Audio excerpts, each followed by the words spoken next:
Hello दोस्तों, नमस्कार। एक बार फिर स्वागत करता हूं आपके अपने YouTube channel office no problem में। दोस्तों, जैसा कि आप लोगों ने थंबनेल में देखा है, मध्य प्रदेश प्राथमिक शिक्षक के लिए जो वैकेंसी आई है, जो चयन परीक्षा है, उसके लिए नोटिफिकेशन ईएसबी बोर्ड के द्वारा जारी कर दिया गया है, जिसका जो फॉर्म है 18 जुलाई से शुरू हो जाएगा भरना। तो दोस्तों, जो ये एग्ज़ाम हुआ था, पात्रता परीक्षा जो जारी हुआ था, उसका ये चयन परीक्षा है और उसके लिए ये एग्ज़ाम फॉर्म भरने की जो डेट है वो मेंशन हो चुकी है बोर्ड के द्वारा। 18/7/2025 से ये शुरू हो रहा है। यहाँ पे आप देख सकते हैं स्क्रीन में। और अभी हाल ही में ये जारी किया गया है नोटिफिकेशन, और इसकी जो संभावित परीक्षा तिथि है वो 31 अगस्त 2025 बताया गया है। हालांकि इसमें से हो सकता है आगे पीछे भी हो जाए, लेकिन अभी संभावित जो डेट है वो यही है, 31 अगस्त। इसी को लेकर के और आप लोगों को तैयारी करनी है। यहाँ पे जो फीस वगैरह लिखा हुआ है कि किस कैटेगरी के लिए कितनी फ़ीस है, तो जो अनारक्षित अभ्यर्थियों के लिए, जो जनरल कैटेगरी के हैं, उनके लिए 500 फीस है, और अन्य पिछड़ा वर्ग ST SC OBC दिव्यांगजन उन सब के लिए है 250 रुपये। ठीक है। तो यहाँ पे ये जो नोटिफिकेशन है टोटल 52 पेज का है। यहाँ अगर आप देखेंगे और तो पुरानी चीज़ें हैं, जो कि एग्ज़ाम जो समय है इसका 2 पालियों में होगा, यहाँ पे आप देख सकते हैं, और 2 घंटे का पेपर होगा। और इसके बाद बाकी कुछ इसमें अपडेशन हुआ है, उसी के बारे में हम आपको बताने वाले हैं कि क्या इसमें चेंजेस हुआ है। ठीक है। तो दोस्तों, अगर ये हम टोटल 52 पेज देखने लगेंगे तब तो बहुत ज़्यादा टाइम आपका हो जाएगा, लेकिन हम इसको आपको शॉर्ट में बताने वाले हैं। बाकी इसकी कंप्लीट जो नोटिफिकेशन है वो हमारे इस वीडियो के डिस्क्रिप्शन में भी मिल जाएगा, वहाँ से भी आप देख सकते हैं। और अपने वीडियो में तो हम बताएंगे ही बताएंगे, तो वीडियो में अंत तक बने रहिएगा, कंप्लीट जानकारी आपको मिलने वाली है। तो इसी का हमने जो समरी तैयार किया है वो कुछ इस तरह से है। यहाँ पे आप देख सकते हैं, हमने यहाँ पे बनाया हुआ है। ये देखिए कि परीक्षा का नाम है प्राथमिक शिक्षक चयन परीक्षा 2025 PSTST, है ना। और ये आयोजक है मध्य प्रदेश कर्मचारी चयन मंडल। ये वही डेट वगैरह है कि महत्वपूर्ण तिथियां क्या क्या है। जो फॉर्म भरने की डेट है वो 18 जुलाई 2025 से है, और आवेदन करने की जो अंतिम तिथि है ये ज़रूर आपको ध्यान रखना है, 1 अगस्त 2025। 18 जुलाई से शुरू होकर के और 1 अगस्त तक फॉर्म भरा जाएगा। इस डेट का आपको विशेष ध्यान रखना है। और जो संशोधन की तिथि है, जैसे मान लीजिए कि आपके फॉर्म में कोई करेक्शन है तो वो आप करेक्शन कर सकते हैं 6 अगस्त तक। 6 अगस्त के बाद फिर करेक्शन नहीं हो पाएगा। और जो एग्ज़ाम डेट है वो 31 अगस्त हमने पहले ही बता दिया। और यहाँ पे जो शुल्क है वो भी हमने पहले ही बता दिया है कि जनरल के लिए कितना लगेगा, और ST SC OBC EWS और दिव्यांग के लिए 250 रुपये है। पोर्टल चार्ज जो है तो वो है 60 रुपये, रजिस्टर यूजर के लिए 20 रुपये। और यहाँ रिपोर्टिंग का समय है 8:30 बजे अगर पहली शिफ्ट में होता है तो, और जो दूसरी शिफ्ट में होता है उसका रिपोर्टिंग टाइम 1 बजे है। और परीक्षा का जो समय है तो फर्स्ट शिफ्ट में 10 बजे से 10:30 से 12:30 है, और दूसरी शिफ्ट में 3 से 5 है। अब यहाँ पे और जो मोस्ट इम्पोर्टेंट चीज़ें हैं उनको आपको देखना है यहाँ पे, कि कौन से व्यक्ति परीक्षा फॉर्म भर सकते हैं इस वाले फॉर्म को। तो देखिए, जो शैक्षणिक योग्यता इसमें बताया गया है कि पात्र वही होंगे जिन्होंने PSTET 2020 या 2024 पास की हो। मतलब इसके पहले जो 2020 और 2024 में परीक्षा हुआ था, तो उस परीक्षा को जिन्होंने पास किया था पात्रता परीक्षा, वही लोग इस परीक्षा में फॉर्म भर सकते हैं। ठीक है। और ये पास करने के बाद और उनके पास क्या अनिवार्य होना चाहिए, तो यहाँ पे लिखा गया है कि 50% अंकों के साथ 12वीं पास होना चाहिए, और DLED या समकक्ष होना चाहिए। जो डिप्लोमा होता है, डिप्लोमा इन एलिमेंट्री एजुकेशन, उसका सर्टिफिकेट आपके पास होना चाहिए। या कि 45% अंकों के साथ क्या होना चाहिए, 12वीं पास होना चाहिए, प्लस NCTE मान्यता प्राप्त DLED होना चाहिए।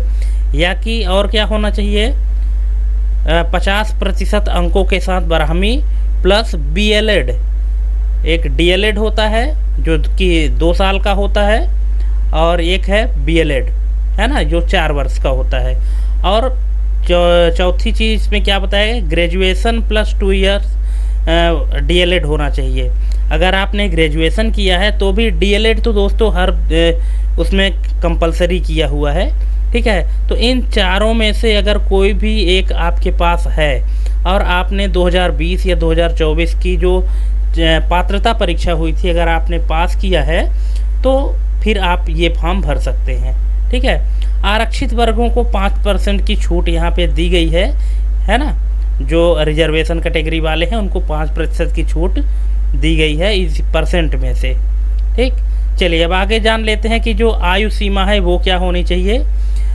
तो जो आयु की गणना होगी दोस्तों तो 1 जनवरी 2025 से होगी, है ना।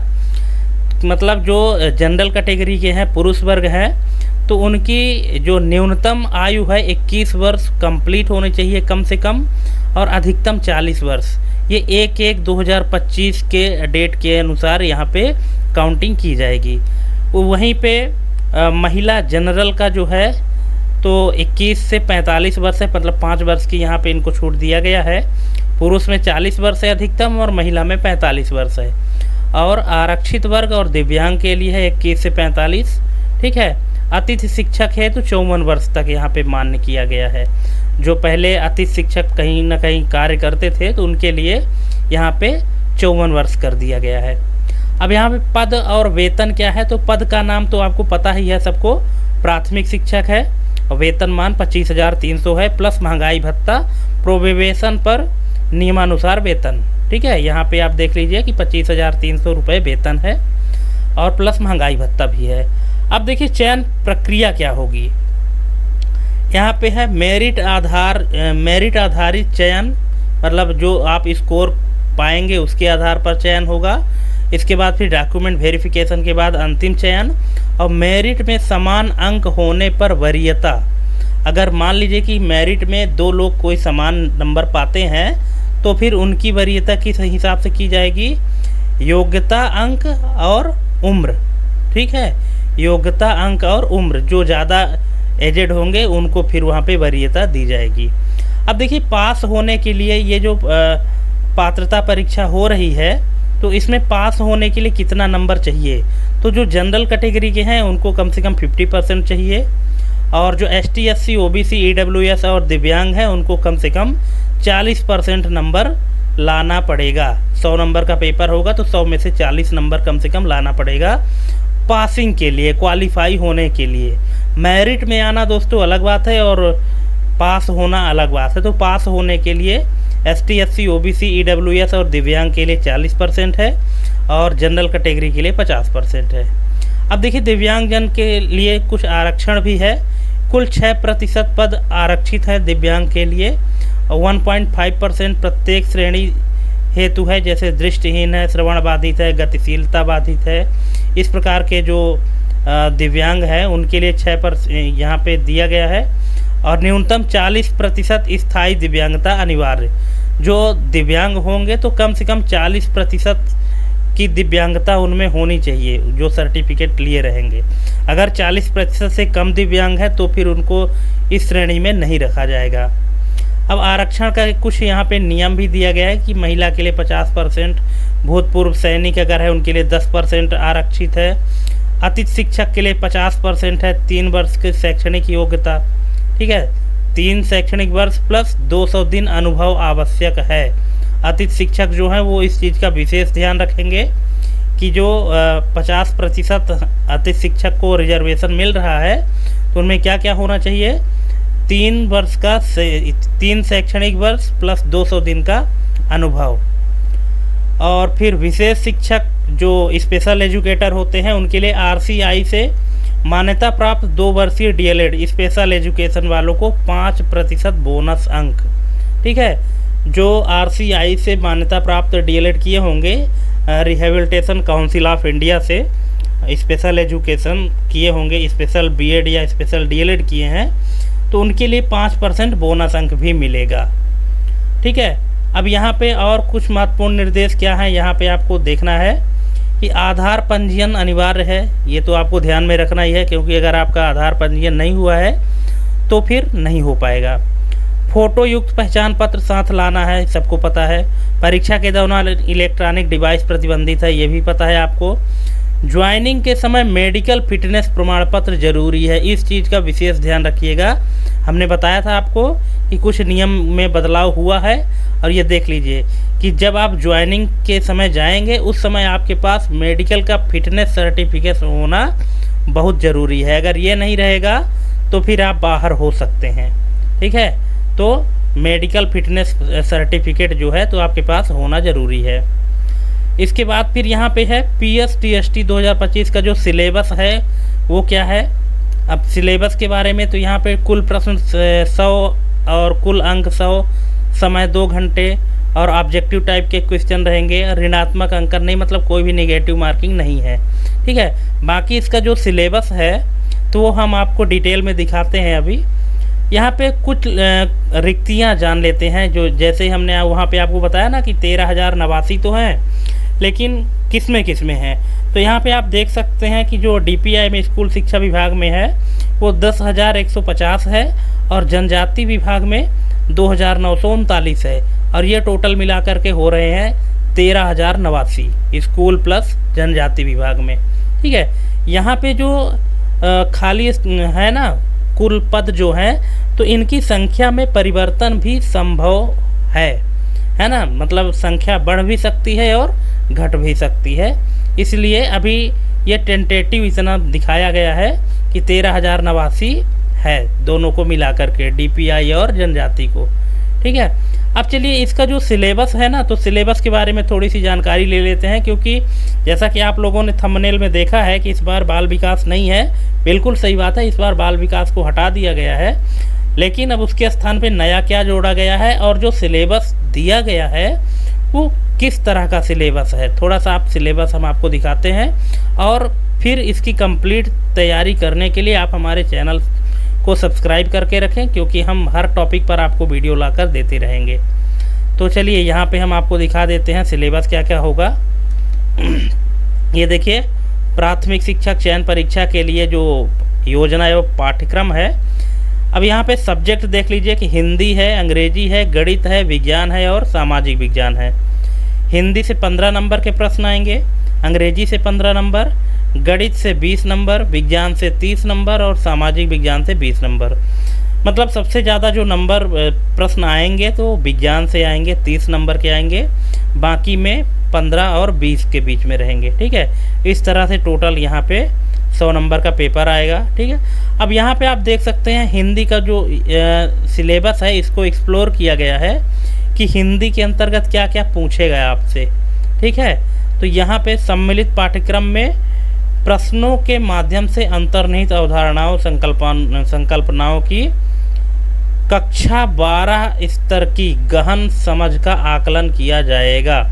अब आपको एक चीज़ विशेष ध्यान रखना है दोस्तों कि ये जो सब्जेक्ट दिए गए हैं ना, ये सभी सब्जेक्ट 12th लेवल के हैं। 12वीं लेवल के यहाँ से क्वेश्चन आएंगे, और 12वीं लेवल के हिसाब से, कक्षा 12वीं के हिसाब से आपको तैयारी करनी है। अब यहाँ पे हिंदी में आप देख लीजिए कि फर्स्ट यूनिट में क्या क्या है। अपठित गद्यांश, अनसीन पैसेज है ना, व्याख्या, बोधगम्यता, व्याकरण एवं निष्कर्ष क्षमता आदि के आकलन हेतु अपठित बोध, तथ्यात्मक, वर्णात्मक एवं साहित्यिक। अपठित गद्यांश, भावार्थ, बोधगम्यता, व्याकरण एवं निष्कर्ष क्षमता आदि के आकलन हेतु अपठित बोध, ठीक है। तो ये फर्स्ट यूनिट हिंदी में यही बस दिए गए हैं। सेकेंड यूनिट में है हिंदी वर्णमाला एवं वर्णों के उच्चारण, स्थान, वर्तनी संबंधी अशुद्धियाँ, संज्ञा, लिंग, वचन, कारक, सर्वनाम, क्रिया विशेषण, विशेषण, अव्यय, तत्सम, तद्भव, देशज, विदेशी, पर्यायवाची, विलोम शब्द, अनेक शब्दों के वाक्यांश के लिए एक शब्द, ठीक है। तो इस तरह से ये हिंदी का सिलेबस है। और थर्ड यूनिट में दिया है वाक्य संरचना, वाक्य के भेद। तो हिंदी का ये इस तरह से सिलेबस है। अब आ जाते हैं यहाँ पे इंग्लिश में। तो इंग्लिश में देख लीजिए क्या क्या दिया गया है। ये वही हायर सेकेंडरी लेवल का ही आपको यहाँ इंग्लिश में भी तैयारी करनी है। यूनिट 4 में अनसीन पैसेज यहाँ पे दिया गया है, ये देख लीजिए। और यहाँ पे फिर आ गया आपका मैथ, ठीक है।